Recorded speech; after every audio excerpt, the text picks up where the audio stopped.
like a Devotion Mirror. I think this matchup is pretty close. Yeah, this is definitely the certainly the two most popular decks in the format, if not the two best. Tom's going to start off with a very nice-looking Thoughtseize. He's going to see a hand here of Thassa. You got Cyclonic Rift, a Jace, a Cloudfin Raptor, and a Tidebinder Mage. I'm very surprised not to see a Cloudfin Raptor come down on turn number 1. Yes, this is a curious sequence. Not quite sure what happened here for Bryce. Well, Tom can make up for it. He just takes the Raptor with the Thoughtseize, and then all's kosher. Or probably going to take the Thassa, which is the best card in the hand, and arguably the best card in the deck. Yep. So Bryce is going to take his draw step here. There's a Nykthos off the top.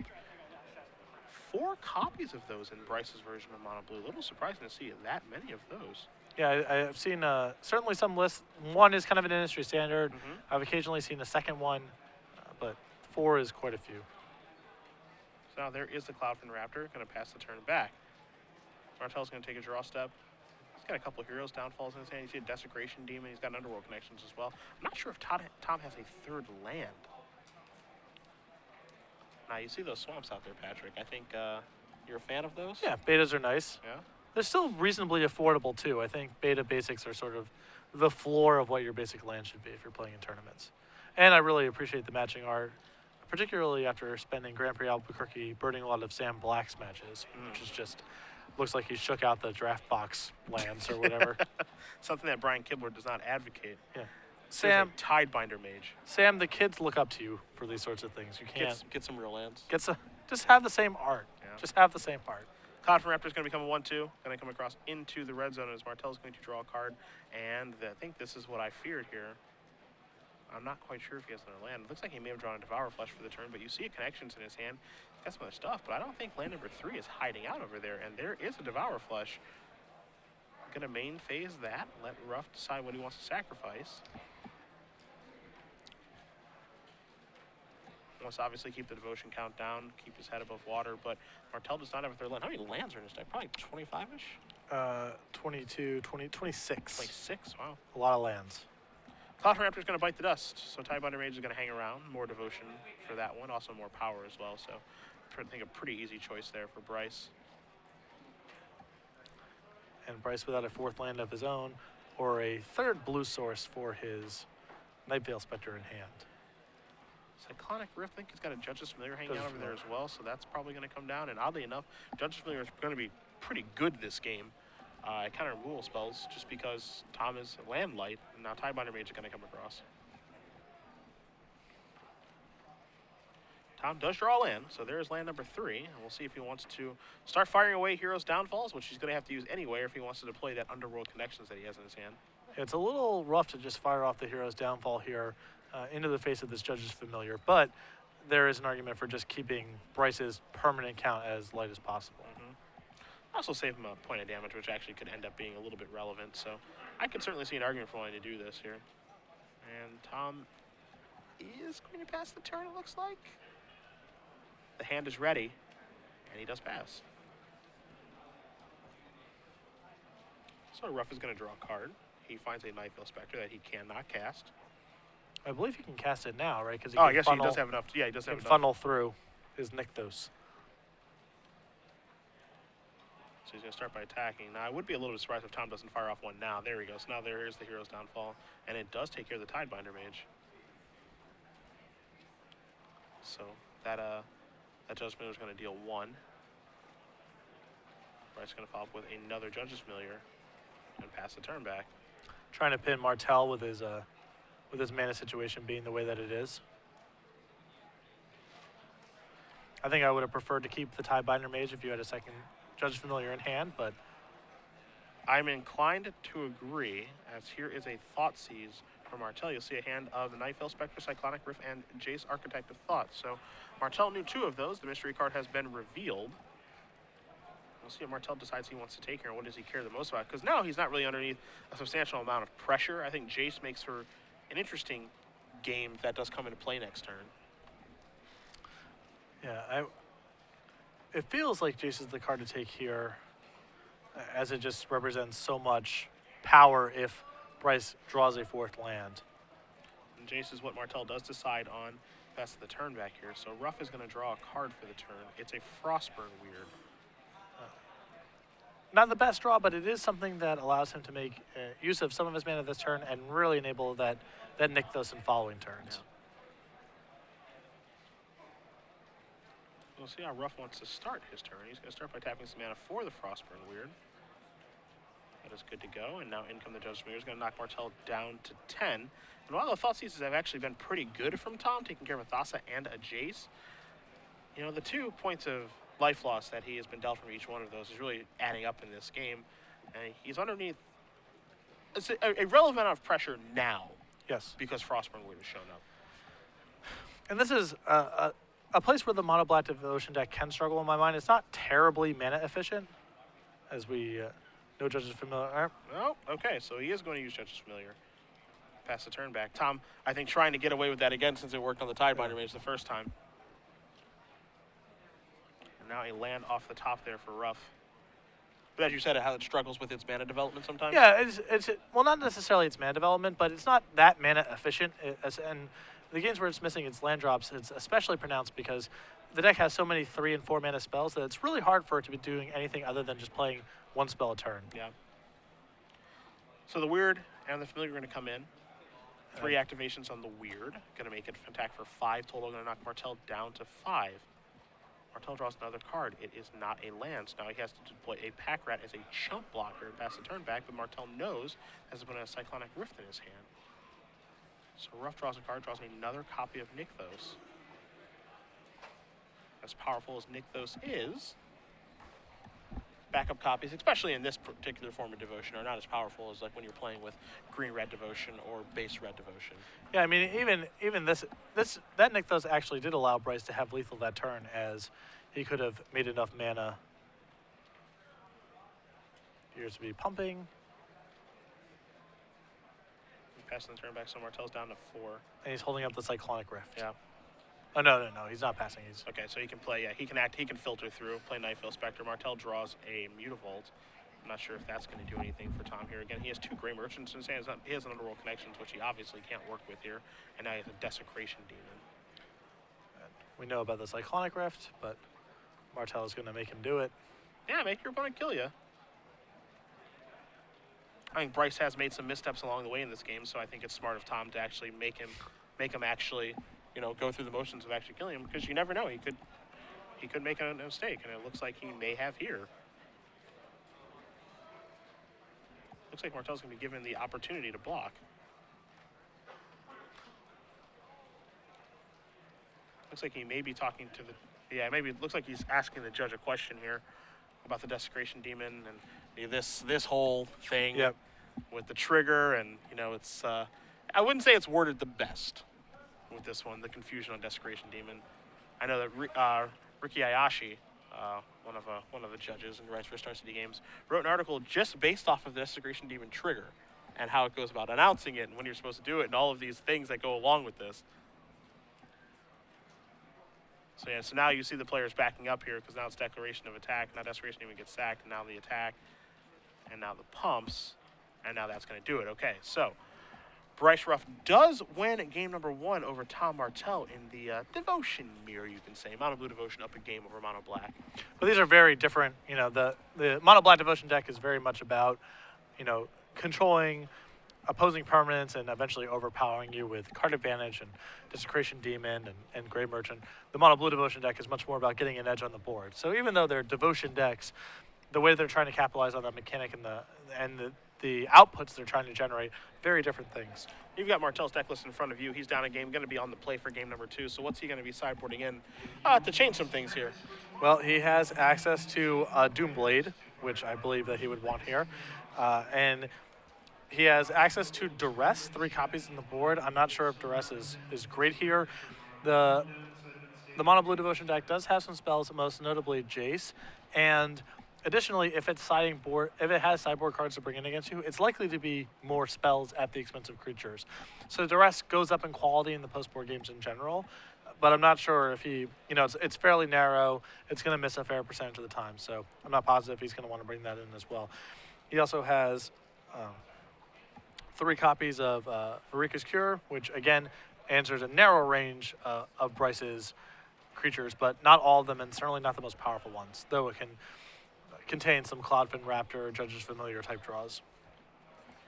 We'll take a look at Ruff's sideboard here. He's got 4 copies of Rapid Hybridization, a Dissolve, a Domestication, a Aetherling, and a Gate, a Gainsay, an Omen Speaker, 3 copies of Swan Song, a Jace Architect of Thought, and a Cyclonic Rift. So, in this matchup, it's kind of weird, I think, how he has to adjust because, I think a lot of the one-drops are actually poor in this matchup because Mono Black has so much removal that you want to be able to kind of try to go toe for toe with them on kind of control axis, but at the same time, their deck has Underworld Connection, so how well can you actually do that? A card that's very important in this matchup is Bident of Thassa, which Bryce has 1 of in his main deck and no additional ones in his sideboard. So he's going to rely on actually Jace as being a card drawing engine, which he has 2 in his main deck and 1 in his sideboard. I kind of actually like Aetherling, but I don't know if you can actually craft a situation where that can be a game-ending threat. Dissolve I also think is okay, but Thoughtseize kind of blows up that plan, and you don't know how much each player is going to be tapping out and if he can actually leave 3 mana available. So there's a lot of options here. Negate, another card I think is really, really good in this matchup as well. So I'm not really sure the best way to go about sideboarding in this particular matchup. Well, I think Bryce still needs to maintain a lot of his aggressive elements. It's really hard to beat the Mono Black Devotion deck going long, even with things like Jace and the 1 Bident and what have you. And the Mono Black Devotion deck is pretty inefficient in the first 2 turns of the game and then becomes pretty efficient in turns 3 and beyond. So you need to get some edge going in the first 2 turns to force it to either be on the back foot or use removal spells it wants to save or those kind of things. You can't just let the Mono Black Devotion deck make its land drops uncontested. You need to be pressuring it somehow. So I don't mind having a couple additional counter spells because the Black Devotion deck has some 4 and 5 mana stuff. You're going to find good targets for your counters. But Bryce still needs to maintain himself fundamentally as an aggressive player in this matchup. All right.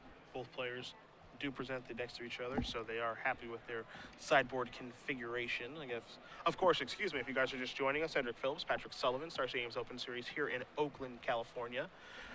At SCG Live, hashtag SCGOAK for your tweets. We have our Twitters ready for you guys for any questions, comments, all that good stuff. Shoot us one. We'll be here all weekend long. Standard action today, legacy action tomorrow. I know some important football games taking place for you. I think your Giants are in town this weekend. Is that true? Yeah, I'm missing the game, unfortunately. Yeah. It may be for the better because if I was at Giants at Chargers, the odds that I get arrested is reasonably high. So maybe it's for the best, but I am missing that game. I wouldn't really say you're missing it. Both those teams are horrible. But the Giants, man, that NFC East, 9-7 that's round 1 we're playing at home in the Meadowlands. Yeah. And that really just says a lot. Yeah. That's all I can say. Martell going to take a look. He's keeping. Going to start off with a Swamp as we are underway in game number 2 here. An Island from Ruff, so no 1-drop yet again, but he was able to win game 2 in spite of that. Well, he kind of had a 1-drop game 1. Sure. It was present. Here's a 2-drop. What's it going to be? It's going to be Frostburn Weird. Martell shrugs and says that's fine. You see a Temple of Deceit off the top of his deck. I don't think he had another black source of mana as he scries. You see a Mutavault in his hand. He scries, he keeps it. I think he's got a couple of Nightveil Specters hanging out as well. Wouldn't be surprised if that top card is the 3rd black source that he's looking for. Nykthos for Ruff. Oddly enough, he can't cast his Nightveil Specter either. Let's see if Tom has a removal spell here or not. He does not. He's going to take at least 1. It looks like it's going to be 3. 2 activations from the Frostburn. Going to put Martell on 17. Swamp right off the top. There is Nightveil Specter. And that is probably the most important card in this matchup. Yeah, it's a great blocker and allows also the Mono Black deck to go ahead and start taking a lot of the cards off the Mono Blue Devotion deck. Once you have an island, everything you're getting is sweet from there. And Nightveil Specter also is a live card to hit as well. Yeah, you see Judge's Familiar going to come down here for Ruff. It might be on chump blocking due to this turn, not sure. But this is this card, Nightveil Specter, is really interesting to me because its growth over the course of this metagame evolution has been insane. Yes. It went from, a card that at the Pro Tour that you played at, Dragon's Maze in San Diego, you see a Rapid Hybridization going to attempt to take care of this. It went from a card that was seeing some sideboard play as like a shift in strategy in the Esper Mirror to now it's seeing main deck play to now I need to play a card that actually deals with this because it can dominate a game all by itself. Yeah, when Devotion got announced as the mechanic, I think the card that everyone first pointed to was Boros Reckoner. Yeah. It was the most obvious, kind of the most powerful of these triple hybrid mana cards, but Night Veil Spectre has turned out to be the real keeper here. You see the first one taken care of by Rapid Hybridization, so it's going to give Martell a 3/3 token, but now a second one is going to show up to the party, and you see just exactly how important that card is, that Bryce was willing, to use a card to give Martell 3/3 just so that card's not in play. But a follow-up one now is going to really cause some problems. And you speak of how Boros Reckoner was the card that people really did look towards for Devotion, and rightfully so. I mean, I think you could say that Boros Reckoner is probably a more powerful card than Night Veil Spectre in a vacuum, but Night Veil Spectre's impact on this metagame and just how it can dominate a game all its own, and we've seen the dream scenarios, obviously, of hitting the perfect card on top and winning the game because of it. It is a mighty powerful card. Yeah, and Night Veil Spectre is also especially good against other decks that play Night Veil Spectre. Yeah. So that, magnifies its importance in these matchups quite a bit. You see Ruff going to play a Night Veil Spectre of his own, so those guys are going to stare at each other for a little while, but I believe Martell has at least one removal spell that he can actually use to clear out that Night Veil Spectre and get into the red zone with his. And now there is a Hero's Downfall that you see. He has tap mana and thumb forward, and he is going to kill that. So Tom takes care of Ruff's Night Veil Spectre, and he's going to come to the red zone with just his 2/3 flyer. We'll see if Justice Familiar is feeling frisky or not.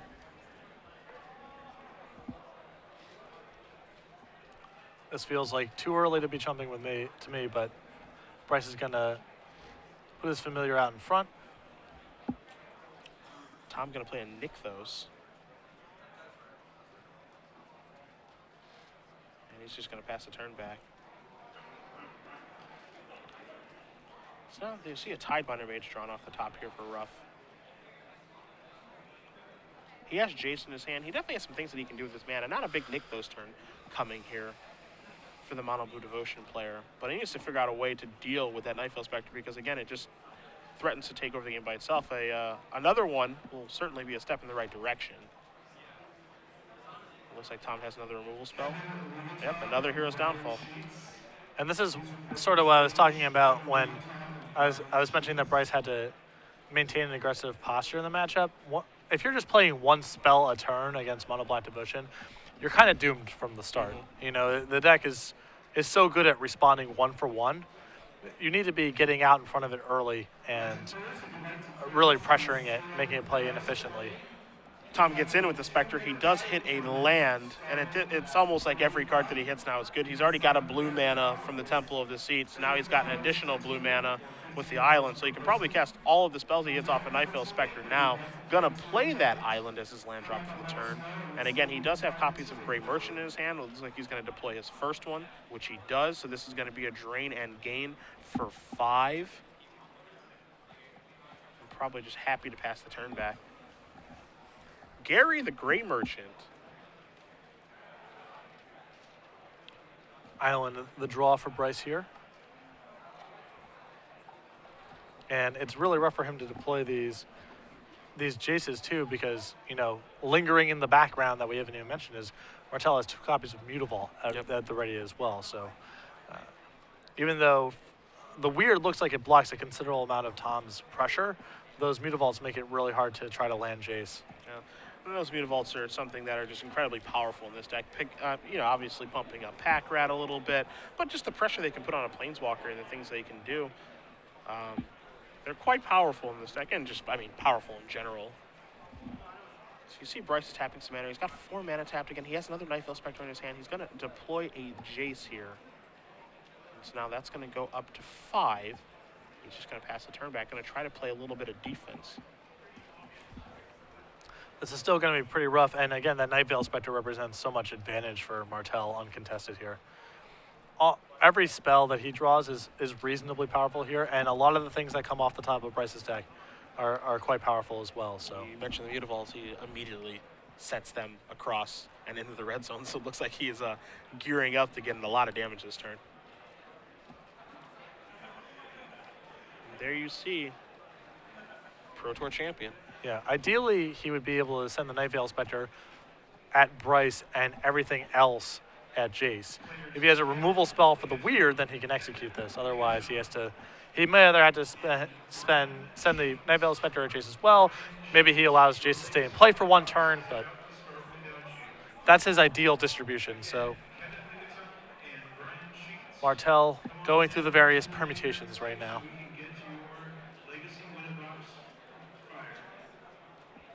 What to do?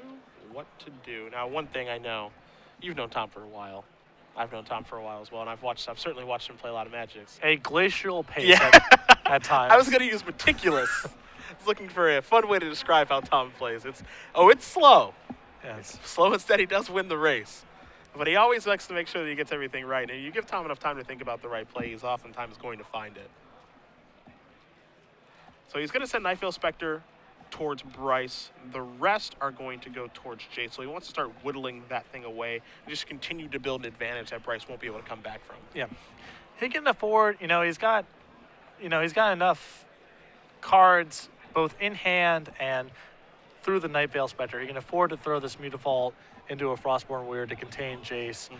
I believe he has a cure in his hand. He can use it to finish off the Weird if he's feeling so inclined. So damage is going to resolve here. Jace is going to go down to 2. Trigger Judge's Familiar off of the Night Vale Spectre. Now you see him slide that Nykthos across because the Nykthos activation right now would be for 5. It'd be 5 black mana, and he can figure out what he wants to do with that if he has anything great to deploy here. So looks like he's just going to cast Judge's Familiar. Going to play a Swamp. He's going to cast a Pharika's Cure to take care of that Frostborn Weird. A card I wasn't sure if he was going to sideboard in or not. Yeah. Certainly some targets, and I think one of the reasons that he does actually want to sideboard in is because I think what happens a lot in this matchup is that Night Vale Spectres actually run into each other, and then you can finish it off with the Pharika's Cure. And it's also, once Tom is able to weather the storm of the first 2 turns, I feel like he has a pretty big edge. Not that the Mono Blue Devotion deck is going to put on that much pressure that early in the game, but that's his place to get an edge. Yeah. And then, then you're matching 3 mana spells for 4 mana spells, and all the while this early blue creature start you got is whittling away the life total. Now, of course, that card can't take care of Master of Waves. That's the obvious interaction between Pharika's Cure, with Pharika's Cure, but I don't think that Pharika's Cure is, that great of a card. Or, I don't think Master of Waves is that great of a card in this matchup. I don't think he's bringing in Pharika's Cure to take care of that card. Yeah, the 12 Doomblade deck is not that worried about. Yeah. But it's a nice bonus. So you see Jace is going to get cashed in here. You got a Nykthos, you got a Tidebinder Mage, and you have a Frostburn Weird. I think, he's show him the hand and just say, all right, I can't beat what you've got, so let's go to a 3rd and final one. So Bryce Ruff is going to concede game number 2. And the match between Tom Martell and Bryce Ruff is going to move on to a 3rd and final. Mm-hmm. And again, this is sort of the signature matchup of the format at this point. Yep. Especially if you were looking at the coverage of Grand Prix Albuquerque, where those 2 decks were so heavily featured in the top 8 and the top 16. Yeah. And was also the finals of that Grand Prix as well. Sam Pardee versus Owen Turtenwald. I know Owen is in Dallas right now playing the Grand Prix, but you've got Sam Pardee actually here in attendance. Wouldn't be surprised if he's running back old Mono Blue. I know he said he is a big fan of that deck, and his results wouldn't surprise me. I ran into him in a Magic Online 8-man a week or 2 ago, and he comfortably defeated me with Mono Blue Devotion after he mulliganed 2-4. So wow. Yeah, wow is right. It is party time, as they say. Like, the game wasn't really close.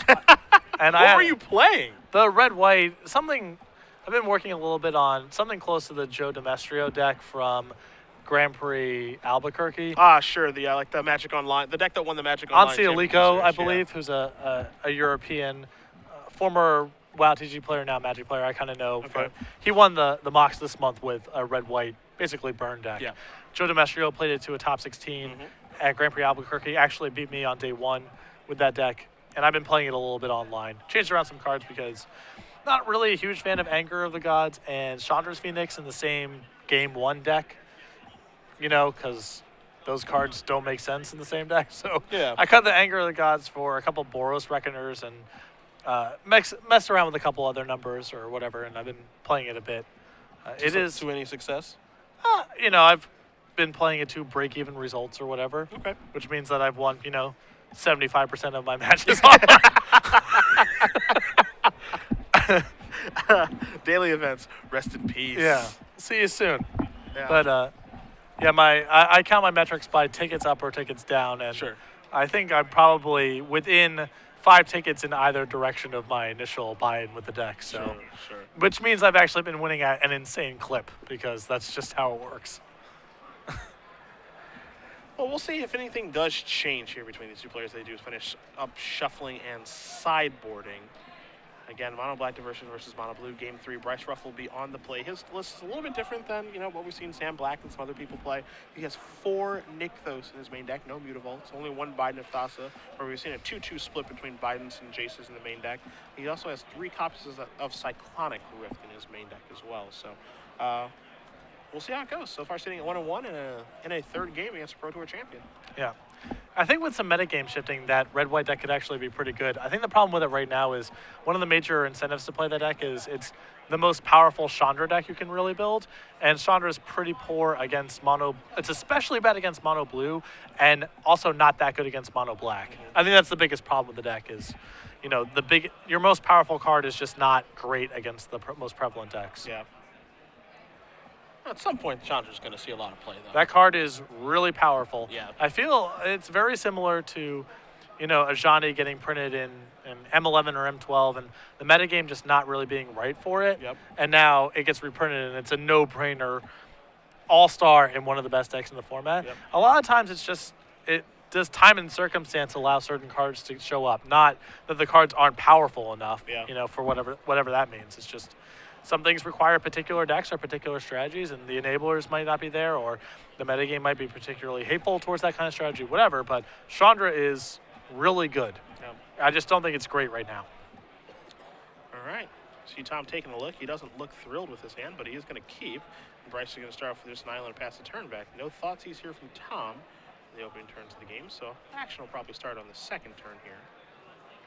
Let's see what Bryce has to do. He's got a Thassa and a Jace in his hand. And he has a Tidebinder Mage. All right, so he does have a second. He does have a play on turn 2. We'll see what Tom does have. Tom with a Freakish Cure says, get that out of here. Move up to 22. And pass it back. So if Tom's hand is really removal heavy, this is potentially the type of game where Thassa really shines. Yeah.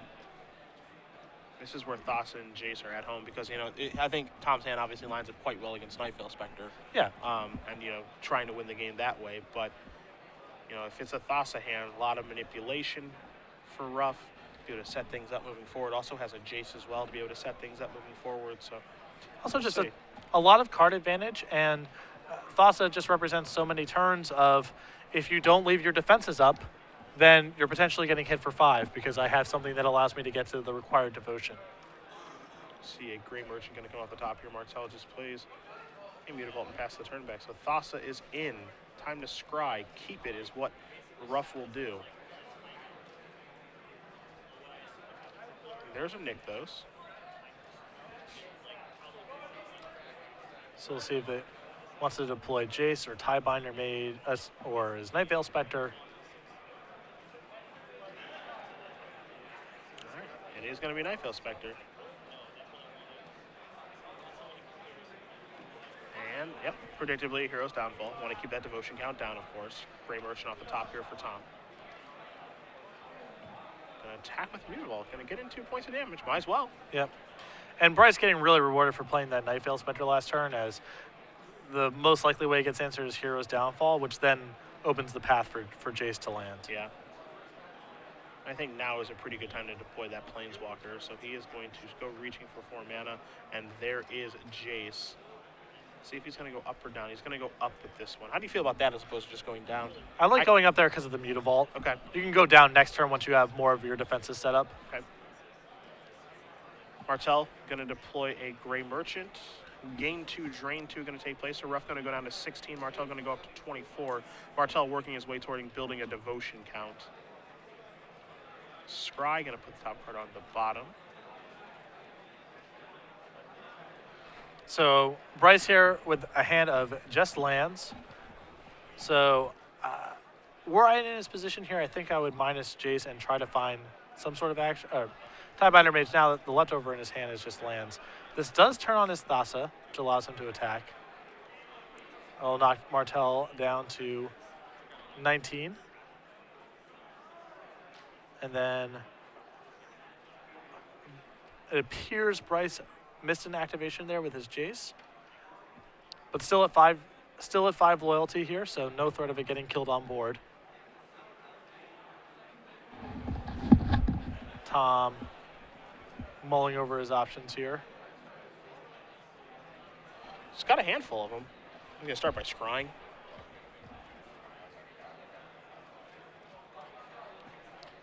He has access to Grey Merchant and Devour Flesh here.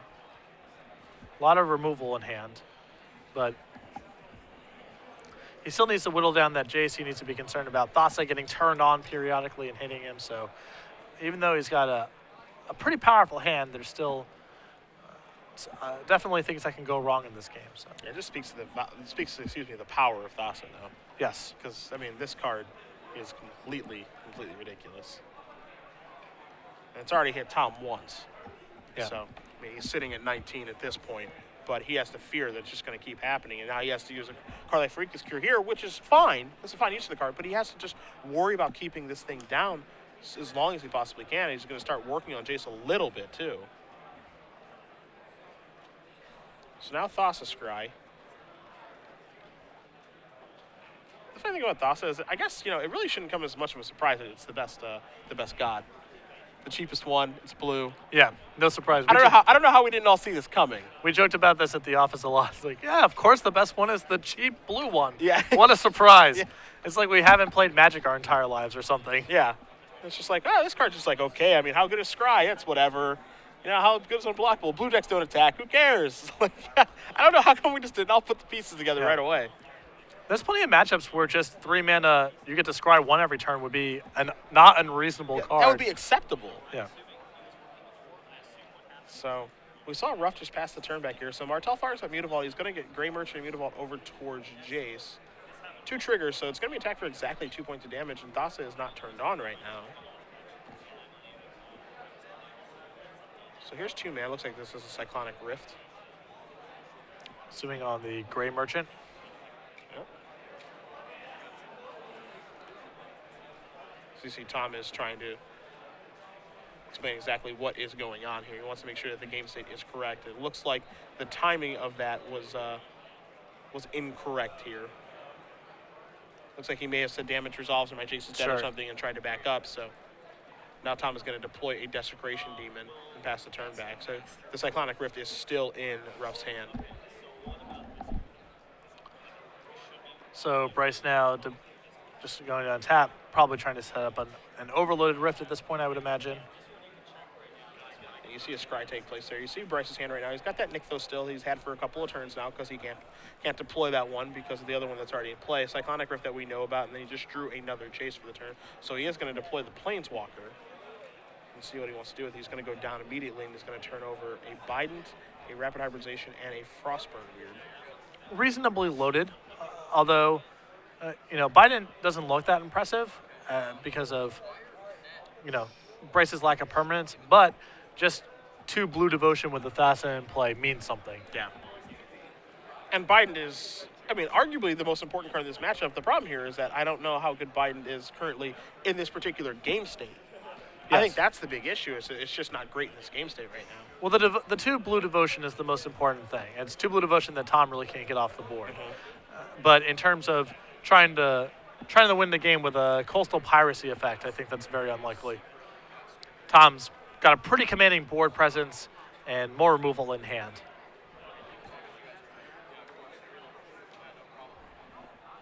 Tom debating, mulling over the split. It's weird because all 3 of the cards, they are, in my mind, these 3 cards are all pretty close to each other in terms of value. Yeah. There's Rapid Hybridization, which is an efficient removal spell, but Tom can probably win the game if the pace of the game is going like that. There's the Bident, which is he can't cast this turn, and Bryce can't attack for a while, but it is 2 guaranteed blue devotion. There's the Weird, which is a great blocker, but Tom's got a lot of removal, et cetera, et cetera. There's a lot of A lot of little things going on here. And keep in mind, Tom is also aware of the presence of Cyclonic Rift in Bryce's hand, as that got exposed last turn. So that also influences these. So Hybridization is going to go to the bottom.